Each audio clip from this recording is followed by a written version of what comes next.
Have you ever had a medical problem so embarrassing that you didn't even want to talk to your doctor about it? Was it as awkward as that interview just a moment ago? Luckily, we've got all the answers to those medical questions you've been too afraid to ask publicly. Dr. Nicole and Dr. Paul Sapphire join us now to answer some of these questions. Great to have you both here this morning. Welcome. Thanks for having us. All right, so we got some fun questions from people. Abby, why don't you take the first one? Is this the question that you have? Or? No, this is Abby's question. She was too embarrassed to ask. These are Clayton's questions. Asking for a friend. Abby wants to know, why do I have such bad breath? What causes bad breath? Well, bad breath is, pretty common, actually. I think about 50% of people complain about having bad breath, and chronic bad breath, actually, excuse me. Usually what we tell people is, good oral hygiene is very important. I'm kind of like a fanatic when it comes to that, brushing my teeth a lot.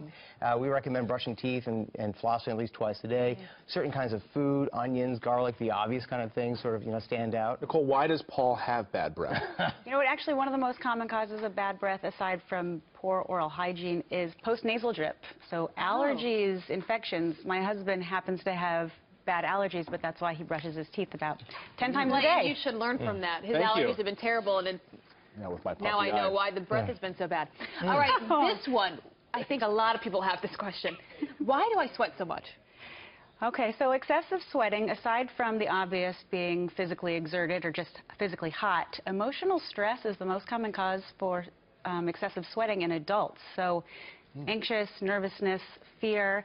So those aside, emotional, physical factors aside, there are actually medical causes that can be causing excessive sweating. So obesity in itself, just being overweight or what your recommended weight should be, actually causes you to sweat. But there are also more serious medical illnesses that can cause you to sweat: heart and lung disease, certain cancers, thyroid problems. So take away the emotional stress. If everything there is okay, then you might want to talk to your doctor about it, because excessive sweating isn't necessarily just something that benign. Yeah, and it's not fun for a lot of people. Yeah. A lot of people suffer from this, and a lot of spouses can't stand it. Snoring, or their snoring spouses. Yes, my husband has a real problem. Please help me out here, really? please. I think Nicole has knocked me several times. I do too. Right? I plug his nose. Is that terrible? Yeah. Not to the point where he stops breathing, with obviously, a pillow? but he will go and wake up and stop for a moment. Very common snoring, very common. Usually we talk about positioning yourself in bed a little bit better, changing your pillow, putting your head a little bit higher. Allergies, again, can be a very common cause for snoring. Allergies. And sometimes snoring can be a sign of a serious issue that you might need to seek medical attention for.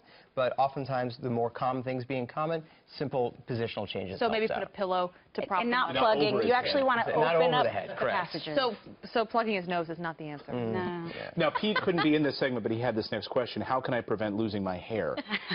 This is a lot of common question we get from a lot of our viewers this morning. How can I prevent losing my hair? So hair loss is really common. 85% of men, give or take, by the time they turn 50, will have significant, thinning of the hair.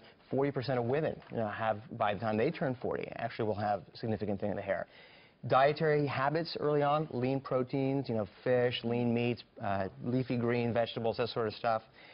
Doing things to not damage your hair products, styling, blow drying, excessive stuff like that, picking at your hair. You see, he looked at me when you said all that, for the record. I love so you guys. So the hair products, that's bad move. Like I have a friend. Well, some products can be, yeah, for sure. Okay. Yeah.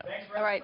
Question. You got it. All right. This is also coming from Pete. What about my stinky feet? Yeah, how do you stop stinky feet? I'm going to assume he bathes, so... Don't make assumptions.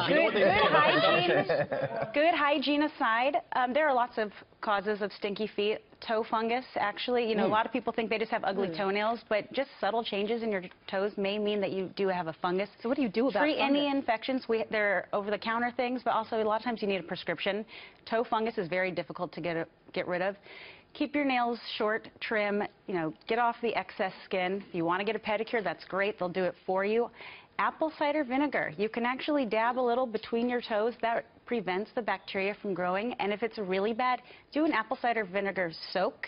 Dilute it with water and just put your feet in it for a little bit, and that really does help with stinky feet. Apple cider vinegar is like the cure-all for everything. I love it. I use it. Somebody was telling us yesterday it's a natural cure for allergies. Mixing that with a little lemon or honey. I have apple cider vinegar every morning myself. It's just an all-over anti-inflammatory agent. A lot of people tell me that. It's great. I haven't quite been able to get it down. So. He picks on me for it, but you know what? I swear by it. It works. Yeah. Well, this is so helpful. Thank you both for being with us. Thank you. And thanks to all of you for sending your questions, and thanks to helping with Pete's hair loss. Thank you.